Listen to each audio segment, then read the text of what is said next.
les efforts nécessaires pour changer. Relaxe-toi. Ok, je vais pas venir dans ta tête et je vais pas venir faire les choses à ta place. Donc je t'invite à réfléchir à tout ça et à faire le nécessaire si tu as envie de changer et si tu as envie de réussir la plupart de tes entretiens. Commençons. J'ai remarqué, les amis, que la plupart des gens, la plupart des entrepreneurs, enfin la plupart des entreprises recherchaient quelqu'un d'authentique, quelqu'un d'honnête.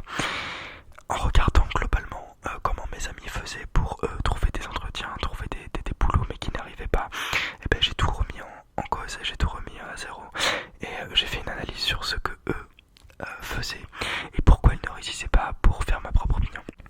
La plupart de mes amis, si vous voulez, la plupart des gens, vous faites par rapport à ce que les gens veulent entendre.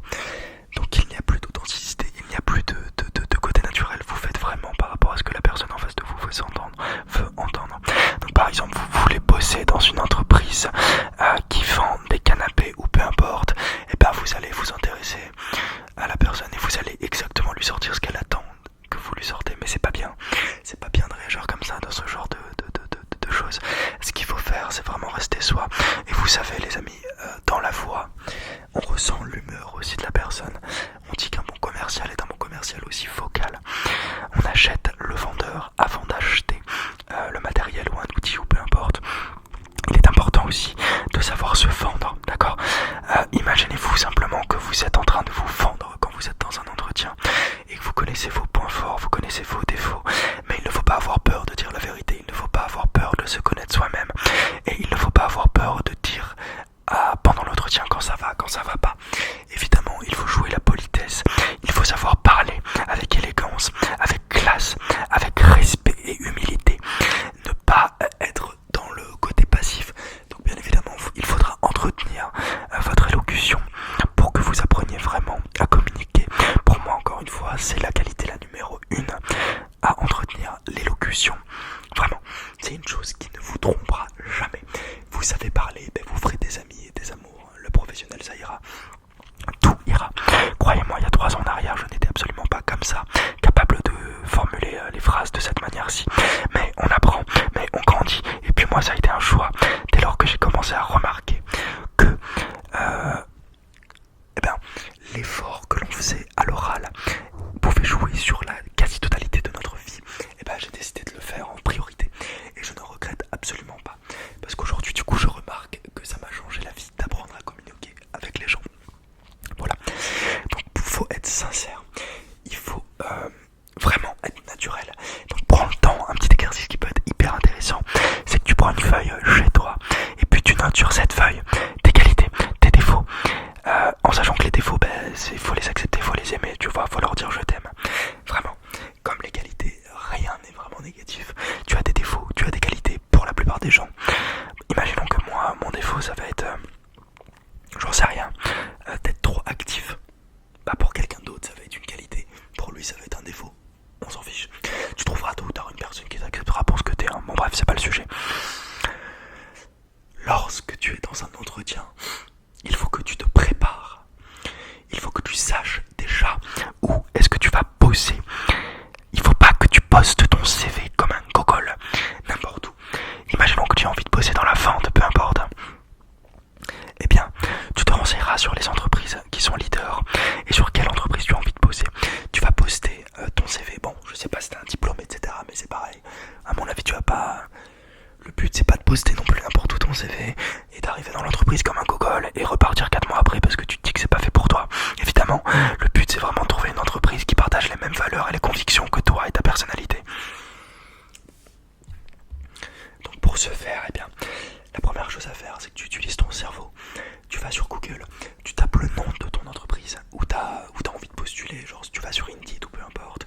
Tu choisis une entreprise et sur cette entreprise, tu choisis simplement le nom de l'entreprise. Tu regardes sur Google, tu regardes qui l'a créé, quand, pourquoi elle a été créée, pour aider quel type de personnes cette entreprise a été créée. Parce qu'il faut partir du principe que les gens créent une entreprise pour combler un besoin, pour aider les personnes dans un besoin.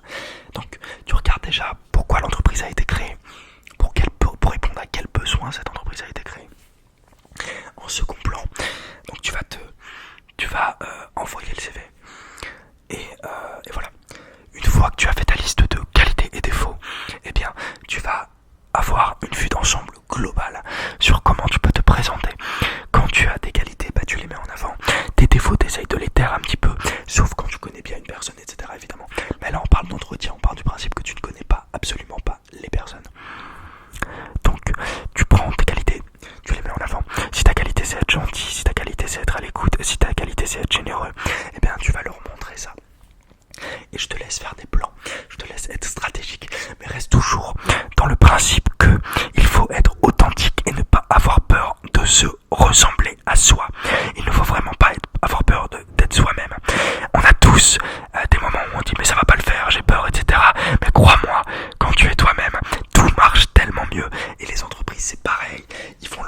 au son de ta voix que t'es toi-même.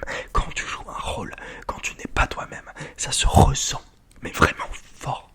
Donc il est hyper important d'être soi-même de A à Z et de faire les choses correctement et pas dans l'excès, genre ouais, ils ont envie, si j'ai envie d'être vendeur, il faut que je sois je sais pas, bien présenté, donc tu vas rester comme ça tout le temps.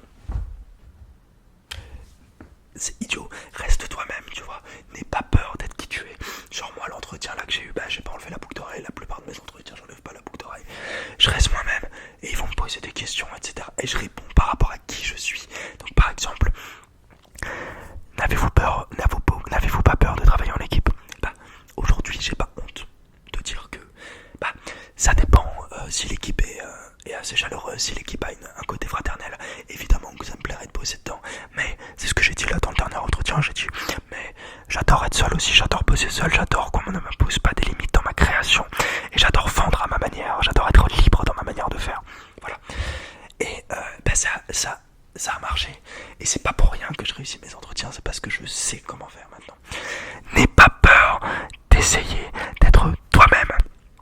Vraiment, je me lance pas des fleurs quand je te dis ça, quand je te dis ouais j'ai réussi mes entretiens, mais fais-moi confiance, sois toi-même parce que je te promets, mes amis quand je les vois faire l'entretien, ils déposent les CV n'importe où à Franprix, au machin, un truc, et ils vont à l'entretien, ok, donc déjà c'est bien d'avoir un entretien, c'est la deuxième étape, et quand ils vont à l'entretien, je leur demande comment t'as été, ils me disent, j'avais pas trop quoi répondre, j'étais pas moi-même, j'ai pas su comment être, ils m'ont posé des questions un petit peu pièges, j'ai pas, surtout là, avec cette période de Covid les amis, trouver un emploi devient de plus en plus difficile en physique. Donc il va falloir jouer sur des cartes sûres, des valeurs sûres. Donc pour ces valeurs sûres, les entreprises ont décidé de choisir des personnes qui étaient authentiques pour pouvoir miser sur un futur. Elles ne regardent pas les personnes qui sont absolument pas elles-mêmes, parce qu'au bout de 3 à 4 mois, comme je t'ai dit, tu vas quitter l'entreprise si tu n'es pas toi-même.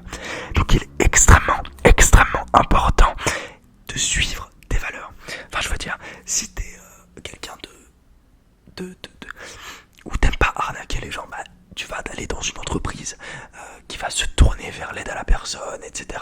Évidemment, la vente est une arnaque en soi, tu vois, on peut passer sur ça, mais non. Il y a différents styles de vente, styles de vendeurs. Il va y avoir les vendeurs que j'appelle les vendeurs requins, qui vont à tout prix vendre, ils s'en foutent de la personne en face de toi. Leur objectif c'est de te vendre tout et n'importe quoi.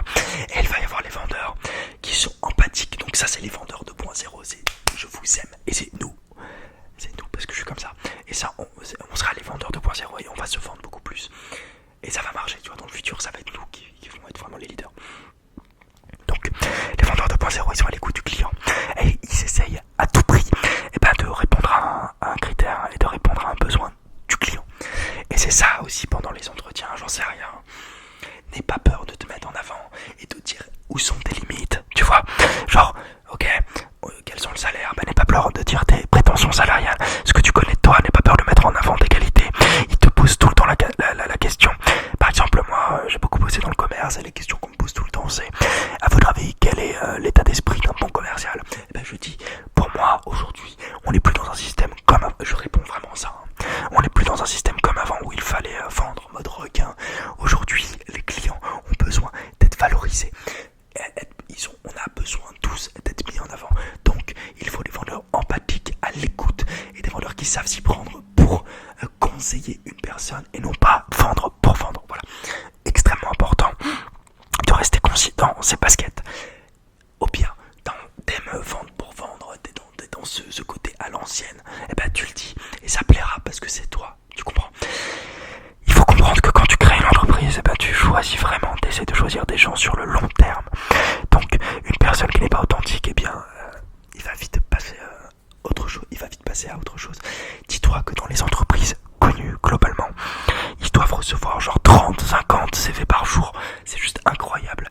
Donc mettez-vous à la place aussi des gens qui vous recrutent, mettez-vous à la place des entreprises.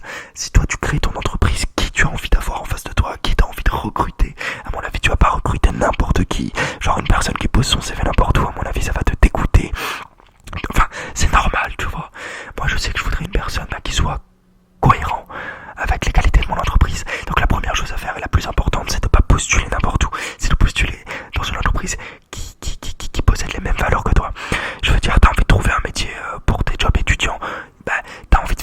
supermarché, imaginons, je sais pas, bon, bah t'as Franprix, Carrefour, Monoprix, Lidl, Aldi, peu importe.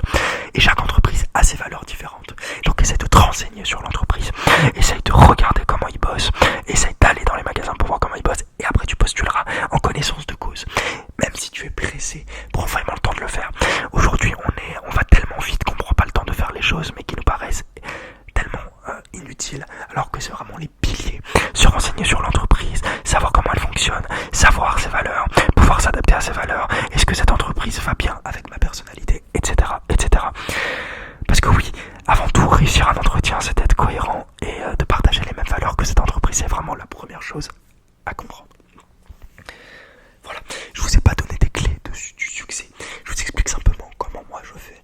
Et je sais que avant le Covid c'était différent. Je vous avoue que là l'entretien que j'ai passé il était ultra stressant. D'ailleurs on m'a pris dans l'automobile. Je vous avais fait une vidéo où je vous expliquais que j'allais peut-être bosser dans l'automobile.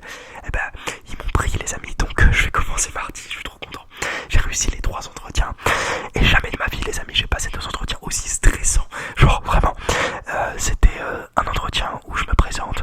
Un deuxième entretien où je fais des tests genre oraux où je m'exprime ou excusez-moi où il a envie de savoir comment je suis un peu plus en détail, et 3 entretiens ma phobie, je fais un test de vente avec le manager, genre j'ai le manager au téléphone et je fais genre je lui vends une voiture alors que je n'y connais absolument rien en voiture, mais pourtant on m'a pris et on a investi sur ma personnalité pour dire que dans 6 mois cette personne là va être rentable pour notre entreprise, elle va nous apporter tout ce qu'on a envie, tu vois.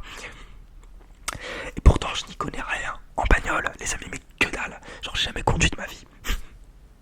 Mais j'ai trouvé un boulot dans les leaders, dans le marché des ventes de bagnoles d'occasion auprès de professionnels ou de particuliers. C'est Auto Hero. Vous avez dû sûrement, vous connaissez sûrement. Voilà. Donc il n'y a pas de clé, il n'y a pas de magie. C'est simplement être soi-même et ne pas essayer de lire dans les pensées de la personne qui te fait l'entretien. Vraiment essayer d'être neutre, vraiment essayer d'être soi-même, essayer d'être efficace, rapide et d'essayer de faire les choses correctement. Essayer de se mettre à la place de l'entrepreneur. Essayer de comprendre les besoins qu'il a. Essayer de se vendre au mieux. Mais là aujourd'hui, comme je disais, les entretiens ils sont beaucoup plus stressants. Donc c'est vraiment, les cartes sont dans tes mains. Il faut vraiment que tu te mettes à table et que tu fasses un point. Tu vois, pas aller n'importe où parce que c'est une chance aujourd'hui de travailler. Donc si tu as envie de travailler, eh ben tu te sors les doigts du cul et tu trouves un emploi qui pourrait répondre à ta personnalité. Extrêmement important. Avec ou sans diplôme, on peut tous tout faire, ok. Bon, tu vas pas réussir à être médecin, avocat ou des trucs comme ça, mais il y a tellement de métiers que tu peux faire avec ou sans diplôme que ça en devient limite absurde de pas trouver de boulot aujourd'hui, tu vois. Mais tu vois qu'au bout de ton 50e entretien, t'arrives pas à trouver un boulot, bah c'est qu'il y a un problème. C'est que tu dois forcément changer quelque chose. C'est qu'il y a quelque chose que tu fais mal. Il faut savoir se remettre en question aussi, tu vois. Peut-être que tu t'exprimes mal. Peut-être que t'as un tatouage là, gros comme le monde, bah qui veulent pas forcément dans cette entreprise parce que c'est du commerce. Peut-être que t'as des choses qui ne vont pas. Donc c'est à toi de te remettre en question et à toi de voir où tu pourrais améliorer certains axes. Voilà. Bon les amis, je ne vais pas vous prendre la tête plus que ça. Si tu as des questions, n'hésite pas à m'en faire part. Je pense faire une vidéo un peu plus travaillée sur le sujet. Et les amis, j'ai envie de faire des vidéos sur des jeux vidéo. Est-ce que ça vous plairait que je fasse une vidéo sur le jeu League of Legends et sur le jeu Ori? Je vous avoue que j'ai fait une vidéo sur LoL là tout à l'heure, mais j'ai tellement fait une game de merde que j'ai pas osé la poster. Donc j'ai arrêté le record, j'ai arrêté d'enregistrer, j'ai fait n'importe. Voilà, bon les amis, je vous fais des gros bisous et détendez-vous, relaxez-vous maintenant, méditez, prenez le temps d'écrire sur un papier vos défauts, vos qualités. Ça va vous permettre, que ce soit professionnellement parlant pour trouver un entretien ou dans la vie de tous les jours, à prendre du recul, à vous connaître un peu mieux. Et il faut savoir que nos qualités et nos défauts changent tout au long de notre vie. Donc il faudrait faire ça dans l'idéal tous les ans. Voilà. Bon, ciao, gros bisous à tous. Et à bientôt. J'ai